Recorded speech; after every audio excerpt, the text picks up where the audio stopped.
Pour aller dans le menu configuration, il faut au préalable passer dans paramétrage et réglages. Ensuite, entrer le mot de passe et entrer dans configuration. La première chose à réaliser est de lancer un test afin de voir si tous les capteurs sont bien raccordés. Nous n'avons aucune erreur sur une des 5 lignes, ce qui veut dire que tout est bien raccordé. C'est sur cette page que nous allons choisir notre réfrigérant. Nous devons également choisir quel type de condenseur nous utilisons, soit un condenseur à air, soit un autre échangeur.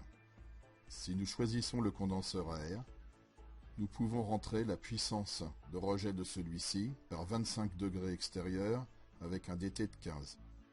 C'est la base de calcul. Nous devons ensuite choisir le type de réfrigérant. Le DNI comporte nativement plus de 70 fluides. Des fluides les plus anciens aux plus récents. Il existe encore des pays où le R22 est utilisé. Comme vous pouvez le voir, le DNI intègre également les HFO, ainsi que le NH3 et le CO2. Si vous sélectionnez le CO2, Sentinel vous demandera de choisir entre subcritique et transcritique.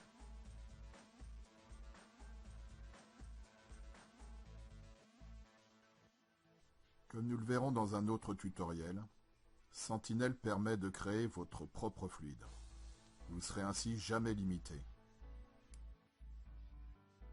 Sur cette page, vous devez renseigner le DNI sur le type de réservoir que vous utilisez, vertical ou horizontal, et s'il y en a un ou deux, montés en parallèle.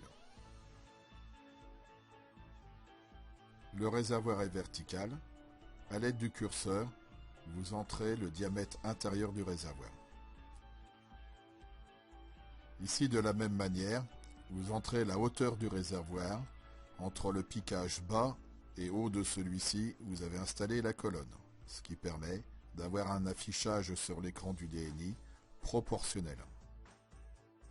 Maintenant, si nous revenons sur un réservoir horizontal, de la même manière, nous devons entrer le diamètre interne de celui-ci. Nous devons maintenant entrer la longueur du réservoir. Et si celui-ci est incliné, la hauteur de l'inclinaison sur la longueur du réservoir. Le DNI se chargera de calculer le pourcentage d'inclinaison.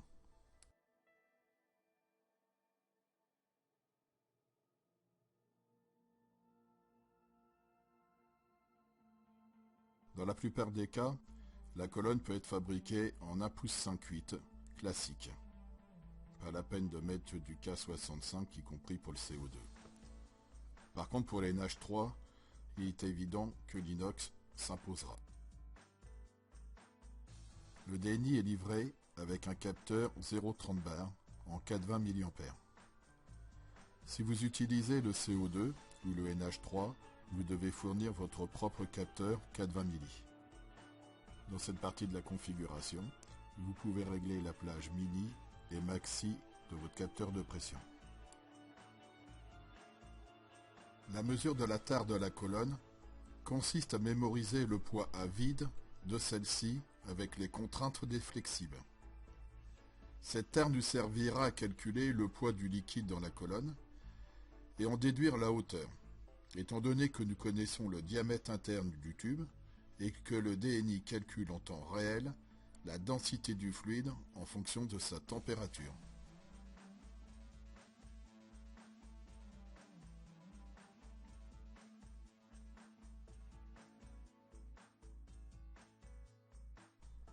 Ici, nous allons régler le niveau d'alarme classique.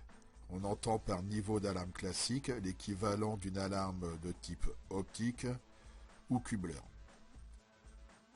Cette alarme ne se déclenche pas par rapport à une hauteur de fluide dans le réservoir, mais par rapport à un volume et poids de réfrigérant dans le réservoir. Mais sinon, c'est le même principe. Après un certain temps, si le niveau n'est pas remonté au-dessus du niveau d'alarme, l'alarme se déclenche. Bien entendu, cette alarme est un complément aux alarmes de type statistique qui sont bien plus performantes.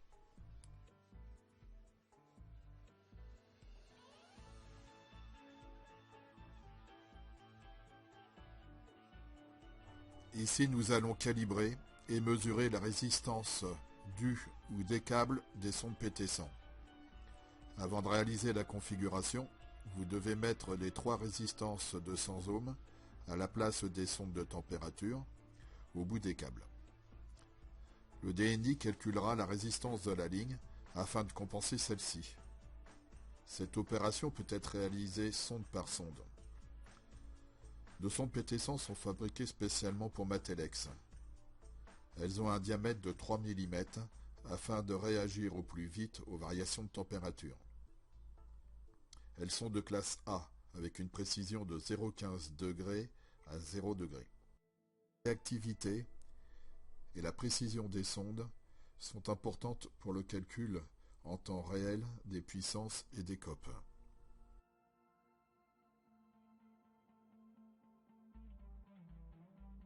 Vous devez également renseigner le DNI sur les régimes de fonctionnement de la centrale. La HP doit être la HP normale en été, maximum. Informez également s'il y a une HP flottante ou une BP adaptative. 3 informations importantes à entrer, notamment le volume interne du ou des condenseurs s'il y en a plusieurs.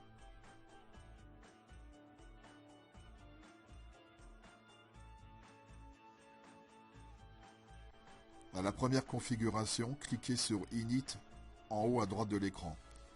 Le DNI réglera au mieux les sensibilités en fonction des paramètres que vous avez rentrés dans la configuration. La première ligne est la ligne des statistiques de type 1. Son réglage doit être à -5 pour les installations positives et à -3 pour les installations négatives. La deuxième ligne est pour les statistiques de type 2. Son réglage doit être à -3. Chaque heure, le DNI réalise des analyses et si une des équations renvoie une valeur égale ou inférieure à la sensibilité, alors il y aura une alarme. Quand une alarme apparaît, dans le journal, vous voyez ces 2 informations. Le réglage de la sensibilité suivi de la valeur d'alarme. Plus la valeur de l'alarme est basse par rapport à la sensibilité, plus vous avez perdu de réfrigérant. Voilà, nous avons fini la configuration. Il ne reste plus qu'à l'enregistrer. Vous pouvez bien sûr revenir sur celle-ci à tout moment et vous déplacer dans les pages avec les boutons suivants ou précédents. Ce tutoriel a duré un peu moins de 9 minutes avec la page d'accueil et mes explications. Sur le terrain, le temps de configuration est inférieur en général à 2 minutes si la colonne est vide pour réaliser la tare et si les résistances sont mises au bout des câbles. Comme vous avez pu le constater, le DNI est simple et convivial.